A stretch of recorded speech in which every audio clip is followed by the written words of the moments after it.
Canada வராதீங்க, இங்க வந்து இமிகிரேஷன் சரியில்லை, நீங்க இங்க படிக்க வர போறீங்களா, தயவு செஞ்சு இந்த மிஸ்டேக்கை பண்ணிடாதீங்க. நான் பர்சனலா இங்க என்னோட ஃப்ரெண்ட்ஸ் எல்லாரையுமே நான் பார்த்திருக்கேன்.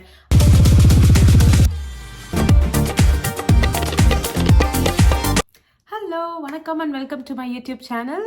சோஷியல் மீடியா திறந்தாலே இப்பெல்லாம் கனடா வராதிங்க, இங்க வந்து இமிகிரேஷன் சரியில்லை, வேலை கிடைக்க மாட்டேது, பார்ட் டைம் ஜாப்ஸ் கிடைக்க மாட்டேது அப்படின்னு அவ்வளோ நெகட்டிவிட்டிஸ் கனடாவை சுற்றி இருக்கு. இந்த வீடியோவை நீங்கள் முழுசாக பாருங்க. நீங்கள் எந்த விஷயம் எடுத்துக்கிட்டாலுமே அதுக்கு பாசிட்டிவான சைடும் இருக்கு, நெகட்டிவான சைடும் இருக்கு. இதை பற்றி பேசுறதுக்கு என்னோட பர்சனல் எக்ஸாம்பிள் தவிர எனக்கு வேற எதுவுமே பெஸ்ட்டாக தெரியல. நான் எப்படி கனடா வந்தேன் அப்படின்ற ஸ்டோரி எடுத்துக்கிட்டிங்கன்னா, நான் பேச்சுலர்ஸ் முடிச்ச உடனே கனடா மாஸ்டர்ஸ் பண்ணணும் அப்படின்ற ஐடியாவில் தான் நான் இருந்தேன். நான் ஒர்க்லாம் பண்ணல, இந்தியாவில் எனக்கு எந்த ஒர்க் எக்ஸ்பீரியன்ஸுமே கிடையாது. ஸோ நான் 2020 முடித்தேன். கோவிட் வந்துருச்சு, எல்லாருக்குமே தெரியும். இந்த கோவிட் டைம்ல நிறைய பேர் ஆன்லைன்ல அவங்கவுங்க கண்ட்ரில இருந்து தான் கோர்ஸே எடுத்தாங்க. அதுல ஒரு ஆள் நானும் தான். 4 மாசம் இந்தியாவில் கனடா டைமிங்க்கு எழுந்து கிளாஸஸ் அட்டன் பண்ணிட்டு இருந்தேன். நான் இவ்வளோ அன்சர்டைனிட்டிஸ் அந்த டைம்ல இருந்துச்சு. ஸ்டில் ஓகே, இதை நம்ம செய்யலாம் அப்படின்னு சொல்லிட்டு நம்ம கனடாக்கு போவோமானே தெரியல. நம்ம ஃபீஸ் கட்டியிருக்கோம், லோன் எடுத்தா நான் இங்கே படிக்க வந்தேன். ஸோ நம்ம ஃபீஸ் கட்டியிருக்கோம், நம்ம வருவோமான்னு தெரியல. பட் ஸ்டில் நம்ம இந்தியாவிலேருந்து அட்டன் பண்ணி ஆகும், நம்மளுக்கு வேறு ஆப்ஷன் இல்லை. அதுக்கப்புறமா 2021 எப்படியோ விசா வாங்கி இங்கே வந்தாச்சு. இங்கே வந்து எனக்கு பார்ட் டைம் ஜாப் கிடைக்கிறதுக்கு ஒரு 2-3 மந்த்ஸ் எடுத்துச்சு. அண்ட் நான் சின்ஸ் இங்கே நான் வந்து மாஸ்டர்ஸ் படிக்க வந்ததால் யூனிவர்சிட்டிலையும் ஆன் கேம்பஸ் ஜாபுமே எனக்கு இருந்துச்சு. அது ஒரு ஃபண்டிங் மாதிரி, நீங்கள் டீச்சிங் அசிஸ்டன்ட்ஷிப்னு சொல்லுவாங்க. ஸோ எனக்கு அந்த ஜாப் இருந்துச்சு.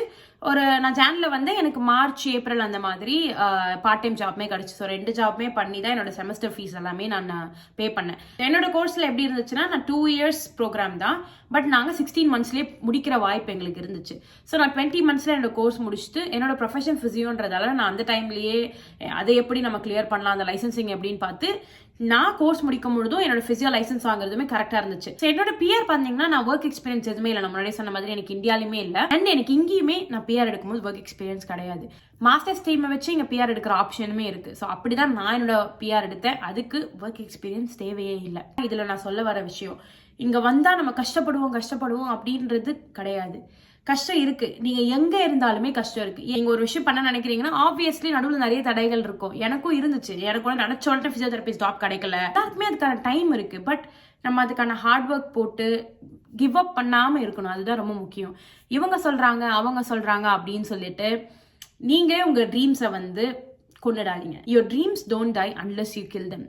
உங்க ட்ரீம்ஸ் நீங்களே கொள்ளாதீங்க. நீங்க பரவாயில்ல, உங்க கம்ஃபர்ட் ஜோன்ல இருந்து வெளியே வந்து இந்த விஷயத்த நான் பண்ணி பாக்குறேன் அப்படின்னு செஞ்சு பாருங்க. எல்லாத்துக்குமே பிளான் ஏ, பிளான் பி, எவ்வளவோ சாய்ஸஸ் இருக்கு. இன்கேஸ் நான் கனடா வரலன்னா நான் வேற ஒரு பிளான் பண்ணி நான் வேற மாதிரி செட்டில் ஆகியிருப்பேன். உங்களுக்கு தெரியும் நீங்க எவ்வளவு கேப்பபிள், உங்களுக்கு தெரியும் உங்களுக்கு என்ன விஷயம் வேணும் அப்படின்னு. உங்களுக்கு கனடால செட்டில் ஆகிறது தான் கோல். அதுக்காக நீங்க இங்க படிக்க வர போறீங்களா, தயவு செஞ்சு இந்த மிஸ்டேக்கை பண்ணிடாதீங்க. கொஞ்ச நாள் முன்னாடி வரைக்கும் இது நிறைய பேருக்கு ஒர்க் ஆகிருக்கு, இன்னுமே நிறைய பேருக்கு ஒர்க் ஆகிட்டு தான் இருக்கு, நான் இல்லைன்னு சொல்லலை. பட் இங்க செட்டில் ஆகணும்ன்ற ஒரு ரீசனுக்காக உங்க ஃபீல்டுக்கு ரிலேட்டடா இல்லாத ஒரு கோர்ஸை படிச்சு இங்க வராதிங்க. முடிஞ்ச வரைக்கும் உங்க ஸ்கில்ஸுக்கு ஏற்ற மாதிரி, உங்க இன்ட்ரெஸ்ட்க்கு ஏற்ற மாதிரி, உங்களோட ஃபீல்டுக்கு ஏற்ற மாதிரி கோர்ஸை எடுத்தீங்கன்னா இங்க வந்து நீங்க ஒர்க் எடுக்கிறதுக்கு ரொம்பவே யூஸ்ஃபுல்லா இருக்கும். இங்க செட்டில் ஆகணுன்றதுக்காக ஏதோ ஒரு கோர்ஸை நீங்க எடுத்து வந்துட்டு அந்த கோர்ஸ் இங்க அவ்வளவு பாப்புலரா இல்லைன்னா உங்களுக்கு ஜாப் கிடைக்கிறதுக்கு ரொம்ப கஷ்டமா இருக்கும்.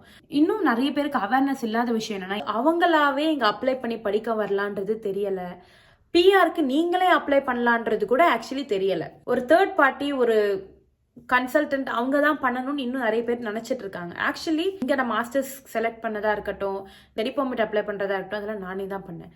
என் ஒர்க் பெர்மிட், என்னோட ஃபேமிலி 5 பேர் எனக்கு விசிட் பண்ண வந்திருந்தாங்க, அவங்களுக்கான visitors permit, spouse work permit, என்னோட பிஆர் ஸ்பான்சர்ஷிப், இதெல்லாமே நானே தேடி ரிசர்ச் பண்ணி பண்ண விஷயம் தான். இனி வரப்போற வீடியோஸ்ல படிக்க வரதா இருக்கட்டும், இங்க பிஆர் அப்ளை பண்றதா இருக்கட்டும், அதை எப்படி நீங்களே பண்ணலாம் அப்படின்றத நான் எக்ஸ்பிளைன் பண்றேன். இன்னும் நீங்க என் சேனலை சப்ஸ்கிரைப் பண்ணலாம், சப்ஸ்கிரைப் பண்ணிக்கோங்க. நீங்க ஒரு ட்ரீமை நோக்கி இப்ப போக நினைக்கிறீங்க, ஆனா உங்களுக்கு நிறைய கொஸ்டின்ஸ் இருக்கு, நிறைய தாட்ஸ் இருக்கு, ஐயோ நடக்குமா நடக்காதா அப்படின்னு யோசிக்கிறீங்கன்னா நெகட்டிவ் தாட்ஸையும் தூக்கி போட்டுட்டு நம்ம எதுக்காக இந்த விஷயத்த பண்ண நினைக்கிறோம் அப்படின்னு யோசிங்க. அதுக்கான எஃபர்ட் போடுங்க. மற்றவங்க சொல்றாங்க இவங்க சொல்றாங்கன்றது நம்பாம உங்களை நீங்க நம்பி அந்த விஷயத்துல இறங்குங்க, கண்டிப்பா நல்லது நடக்கும். நான் பர்சனலா இங்க என்னோட ஃப்ரெண்ட்ஸ் எல்லாரையுமே நான் பார்த்திருக்கேன். அவங்க இங்க படிக்க வந்ததா இருக்கட்டும், அவங்களும் இங்க டிப்ளமா படிக்க வந்தவங்க தான். அவங்க இங்க ஒர்க் எடுத்ததா இருக்கட்டும், எல்லாருமே இப்போ நல்ல ஜாப்ல தான் இருக்காங்க. ஒரு டீசென்டான ஜாப்ல நல்ல பேல தான் இருக்காங்க. எனக்கு தெரிஞ்ச எல்லா கருத்தூசியும் உங்களுக்கு நான் போட்டுட்டேன். இது நான் சொல்றதெல்லாம் உங்களுக்கே தெரிஞ்ச விஷயம் தான். நீங்க யார் மூலமா கேட்டிருப்பீங்க. பட் எல்லாருக்குமே அந்த ரீஅஷூரன்ஸ் தேவை. எக்ஸ்டர்னல் ஃபோர்ஸ், ஒரு எக்ஸ்டர்னல் மோட்டிவேஷன். நம்ம நல்லதே நினைப்போம், நல்லதே நடக்கும். தேங்க்யூ ஃபார் வாட்சிங் the video. Please support my channel. Bye.